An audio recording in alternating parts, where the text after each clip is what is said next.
Alright, what's going on, guys? It's your boy Dude, and welcome back to the most cursed channel on AniTube. I got a fresh baked video for you guys today, but before it gets underway, don't forget to drop a like.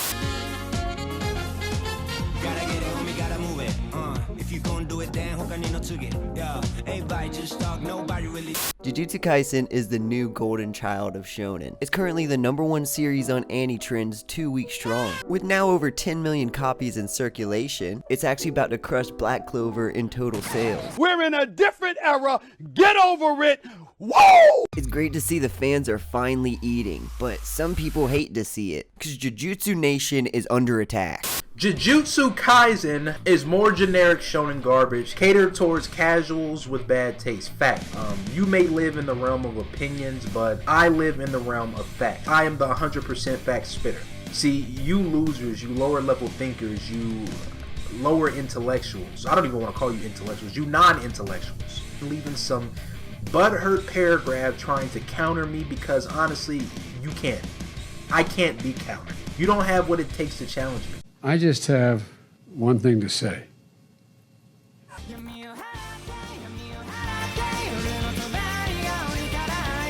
After destroying the cursed womb and retrieving one of his fingers, Sukuna realizes that Yuji's having trouble trying to switch back. So to make sure he can't, Sukuna pulls out his heart. So if Yuji does switch back, he'll die.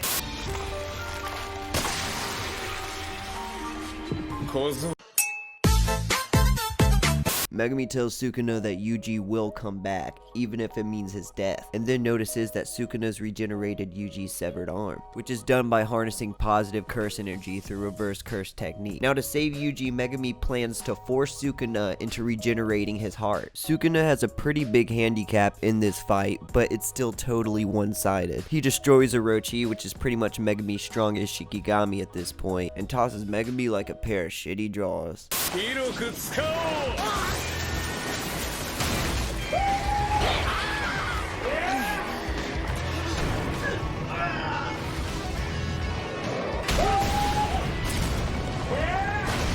Now Sukuna shows great interest in Megumi's curse technique, because his Shikigami are created from shadows and don't require a charm like most other Shikigami techniques. The variety of Shikigami is also great for adaptability. Sukuna asks Megumi why he ran earlier from the cursed womb, and says that he's a waste of talent. This implies that Megumi could have potentially held his own against the special grade from earlier, but Megumi lacks confidence. He's a character that constantly doubts himself when shit gets thick. But honestly, if he stayed earlier, I doubt Yuji would have made it in time to save Nobara. The way the spirit's domain expanded the facility, Megumi had to fly with Nue and needed the Black Hound to track Nobara, and still barely made it in time. If Megumi had stayed and fought the special grade instead of Yuji, Nobara definitely would have died on this mission. Boy, that is a good point!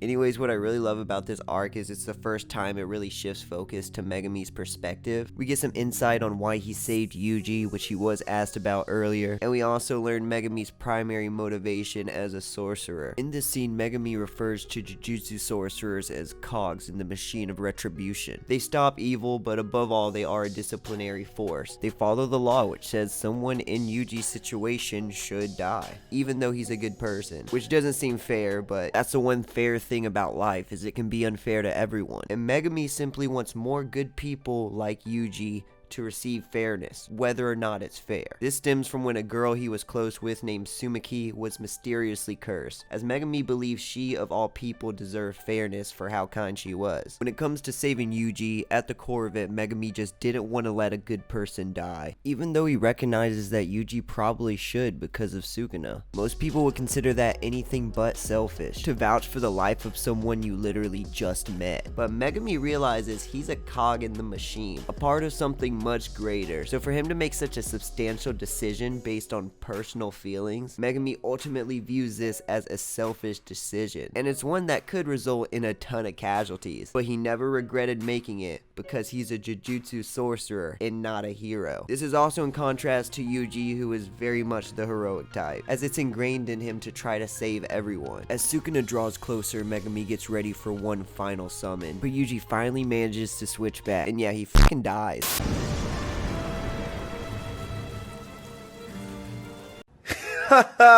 Man, I'm dead.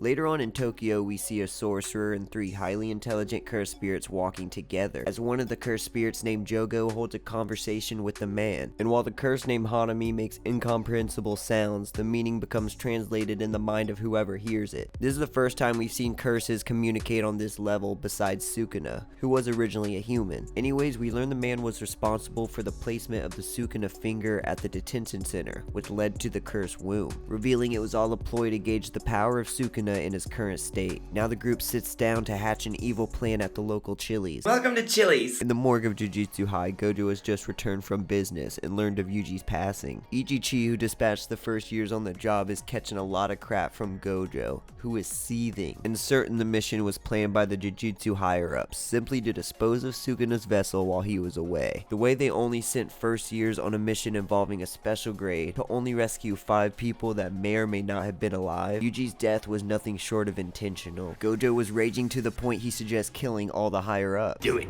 This is when Shoko, the doctor of Jujutsu High, enters, who's a longtime colleague of Satoru Gojo. She points out Gojo is being emotional for once, and actually defends Ichiji, because his job keeps him caught between the sorcerers and the higher-ups. Shoko then gets ready to dissect Yuji's lifeless corpse to see what they can learn from him. Out in the courtyard, the remaining first years briefly discuss the passing of Yuji. While they are bummed, Nobara says she's not gonna cry over a boy she only knew for 2 weeks. A refreshing deviation from other anime where characters build a deep emotional connection in an afternoon. Just met you like 5 minutes ago. I don't know no dreams of yours. I don't know you. Yuji did make an impact on them, but the point doesn't get beaten to death. This is when we're introduced to the second year students, who were classmates of the previous MC Yuta Akatsu in Volume 0. That's the one time I'll reference the prequel for the anime onlys. But Megumi says Yuta's the only one he openly respects, so we can assume that's the student he's closest with.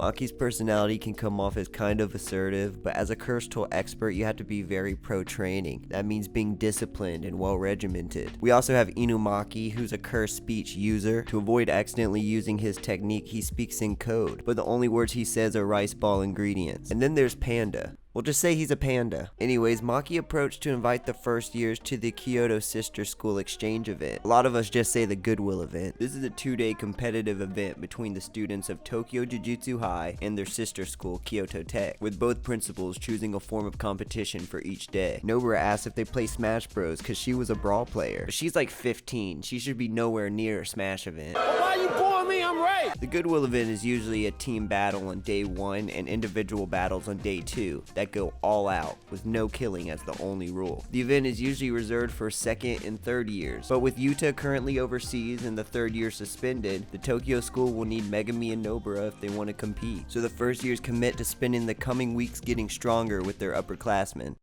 Now back at the diner, Jogo reveals the plan is a war against Jujutsu sorcerers in an attempt to reverse the roles of humans and curses. Jogo's view is that humans are made up of lies. He says that the negative emotions like hatred that result in curses are truths, free of falsehoods. Therefore, cursed spirits are the purest form of humanity. Acting as an advisor, the man states the only way the curses will have a chance to defeat the Jujutsu sorcerers is if they meet 2 conditions. The first being to put Satoru Gojo out of the fight, and the other is to bring Sukuna on their side. This confuses Jogo since Sukuna's vessel just recently died, but with a devilish grin the man hints that Sukuna as well as Yuji might not be done just yet. Anyone defending this trash anime will have their comment removed and they will be blocked. They're telling the same story that we've seen hundreds of times! Ugh, I can't believe this.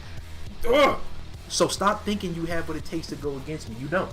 And you never will. I'm better than you. And that concludes the Curse Womb arc. It's really short, but there's a ton to unpack, and I had a lot of fun doing it. I thank you guys very much for watching. It's been really real, and I'll talk to you next one. Peace. Not only roll it in the fast lane. Find me all on my own, and you got involved like you wanna crash, man. Got me back and reset it for that. I'm indebted for even the small things. Don't mind fucking up a check, as long as you said I make this shit my calling.